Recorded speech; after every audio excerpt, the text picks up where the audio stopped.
அனைவருக்கும் அன்பான மாலை வணக்கம்.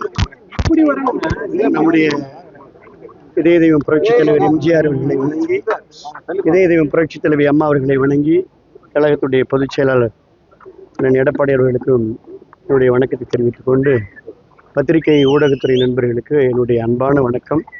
விராலிமலை சட்டமன்ற தொகுதியில் இப்போ நடந்து முடிந்த இந்த தேர்தலில் இல்லை அது இல்லை 62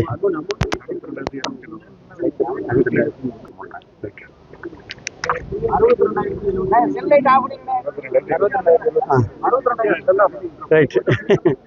அனைவருக்கும் அன்பான மாலை வணக்கம். நடந்து முடிந்த சட்டமன்ற தேர்தலில் விராலிமலை சட்டமன்ற தொகுதியில் 62,073 வாக்குகள் வித்தியாசத்தில் ஒரு மகத்தான வெற்றியை, இன்னும் சொல்லப்போனால் இன்றைக்கு இந்த அரசியல் சூழலில், இந்த காலகட்டத்தில் இந்த அரசியல் சூழலில் 62,073 வாக்குகள் வித்தியாசத்தில் இந்த சேவகனை, எளியோனை, எங்களுடைய விராலிமலை மக்கள், சொந்தங்கள், உறவுகள், எல்லாத்துக்கும் மேலே எங்களுடைய கழக தொண்டர்கள், அன்பு தம்பிங்க எல்லாருமாக சேர்ந்து கடினமாக உழைத்து இந்த மகத்தான வெற்றியை 1,05,772 வாக்குகளை பெற்றுக் கொடுத்ததற்கு ஒரே வரியில் விஜயபாஸ்கர் காலம் உள்ளவரை, இந்த உடம்புல உயிர் இருக்கிற வரை விராலிமலை தொகுதி மண்ணிற்கும் மக்களிற்கும் விசுவாசத்தோடு சொல்வேன். இந்த நேரத்தில் நான் குறிப்பிட்டு சொல்ல விரும்புகின்றேன், இந்த அரசியல் சூழலில் ஒரு மகத்தான வெற்றியை, ஒரு மிக பெரும்பான்மையான வாக்கு வித்தியாசத்தை அளித்த எங்களுடைய வாக்காளர்கள் அத்தனை பேருக்கும் அவருடைய பாதங்களை தொட்டு வணங்கி, நான் எப்போதும் அடிக்கடி சொல்லுவேன், இந்த விராலிமலை மண்ணை தொட்டு வணங்கி, இந்த மக்களை தொட்டு வணங்கி, உங்க மனசை தொட்டு வணங்கி, உங்களில் ஒருத்தன் அப்படின்னு நான் சொல்லுவேன்.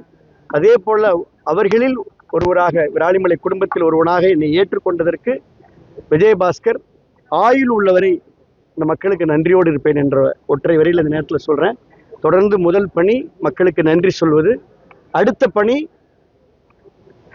மக்களுக்கு தேவையான அடுத்த அந்த கொடுத்த வாக்குறுதிகளையும் அவர்கள் எதிர்பார்ப்புகளையும் நிறைவேற்றுவது, அவர்களுடைய நம்பிக்கைக்கு ஏற்ற போல தொடர்ந்து நடந்து கொள்வது என்பதுதான் என்னுடைய முதற்கட்ட பணி. பின்னதெல்லாம் பிறகு விரிவாக பேசுவோம்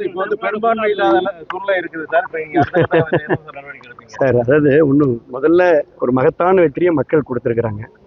வாக்காளர்களுக்கும், எங்களுடைய கழக தோழர்களுக்கும், பொறுப்பாளர்களுக்கும், வெற்றிக்காக உழைத்த கூட்டணி கட்சியை சார்ந்த அத்துணை நண்பர்களுக்கும், களத்தில் தொடர்ந்து பணியாற்ற எல்லாத்துக்கும் முதல்ல என்னுடைய நெஞ்சார்ந்த நன்றியை தெரிவிச்சுக்கிறேன். முதல் கடமை உங்கள் முன்னே நிற்பது மக்களுக்கு நன்றி சொல்கிறது தான். அதுதான் முக்கியம்.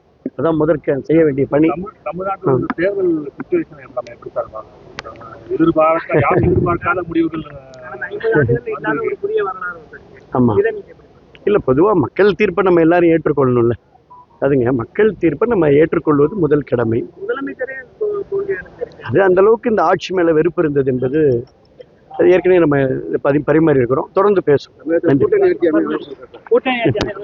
எல்லாம் பொறுத்து இருந்து பார்ப்போம். வாங்க, அடுத்தடுத்த நிகழ்வுகளை பார்ப்போம்.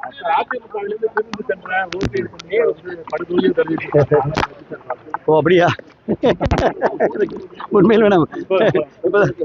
சரி, ரைட்டு. அதாவது எப்போதுமே காலம் அப்படியே எனக்கு உண்மையிலுமே நீங்க சொல்லிதான் தெரியுது. காலம் தடுமாறுபவர்களை பொதுவாக ஏற்றுக்கொள்ளாது என்பதுதான் என்னுடைய கருத்து.